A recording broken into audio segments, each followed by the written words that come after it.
Lies. We do not have open borders.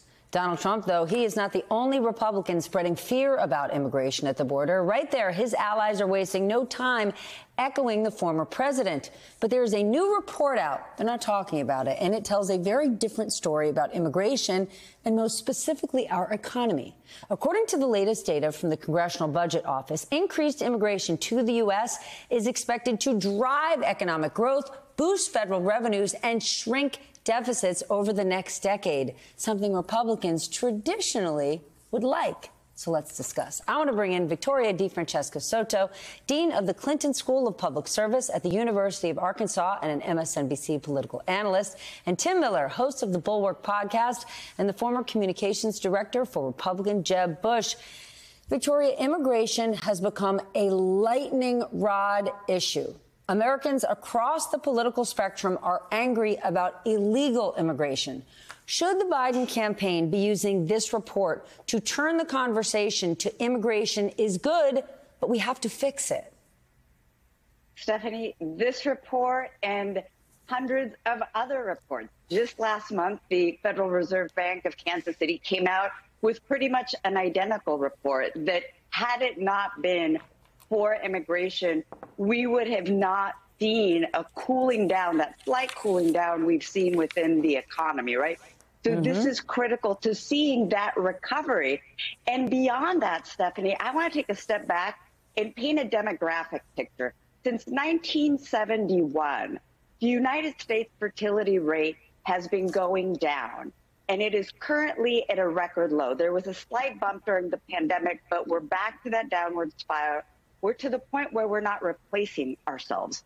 We are at a 1.6 replacement rate. You need 2. So essentially, every family needs to have 2 children to replace themselves. We are not doing that. What does that look like in our job market? What does that look like in terms of the folks who are going to be paying into Social Security, to Medicare, to Medicaid? What is it going to look like in terms of people who are taking care of us when we age, because we're living really long? So I think when you bring this frame to immigration, it's a whole different story. It's not one about, oh, no, they're at the border. It's like, oh, my God, thank you.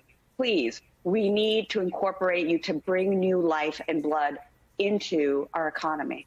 Tim, do you think this is an opportunity for Democrats to try and shift the narrative on the issue and make a case for expanding legal immigration? Well, look, the Democrats need to divide the Republicans on this and need to gain ground. I do think it's more of a challenging issue for Democrats because they have to have a more nuanced message, right? These Republican nativists can just say immigration bad, migrants are violent, the border's open. Like, that's an easy, simple message. The Joe Biden message of saying, yes, we need reasonable restrictions at the border. Yes, we also need to be decent to the dreamers who came to this country at age 3. We're not going to put them into camps or deport them like Donald Trump wants to do. And yes, also legal immigration and, even loosening some of the rules at the border helps our economy. I think about this stuff, ever since I left the Republican Party, on some issues I think, oh man, I've really kind of changed my view on that. On other issues, I'm like, no, it's you guys that have gone crazy. I mean, where are the pro-growth Republicans? Where are the Chamber of Commerce Republicans? There were always nativists in the party, but there were other people that were like, we need immigrants to help our country grow. They're good for our country. They're good for our demographics, but they're also just good for the economy. As Victoria said, this is not the first study that has demonstrated this. Chamber of Commerce, Business Roundtable, the entire Fortune 500 CEO universe. They know where our labor shortage resides. Victoria, Politico is reporting, though, that there are some folks in the Biden campaign that they're hoping his new executive action to prevent deportation of undocumented spouses will help him win over voters who hated Trump's family separation policy. Is there still a significant voting bloc who can be motivated by talking about family separation? I'm not saying it wasn't terrible, but are there these Biden holdouts that are saying this is the thing that I'm going to turn out for? I think it's a lot simpler than that in terms of trying to tap into a raw emotion. I don't know if the Biden campaign is going to be able to do that. I mean, sure, we have the clips, but I remember, Stephanie, you were at the border. I was at the border.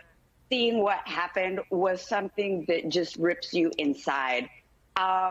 We may be able to replicate that feeling with throwbacks to the 2017 separation. I'm not sure. I think it's going to be a very difficult needle to thread here. But I think within that is coming back to the idea of family values, of families. Immigration is part of our American values. So I think he needs to couch it within this frame and then be able to harness those emotions of the separation.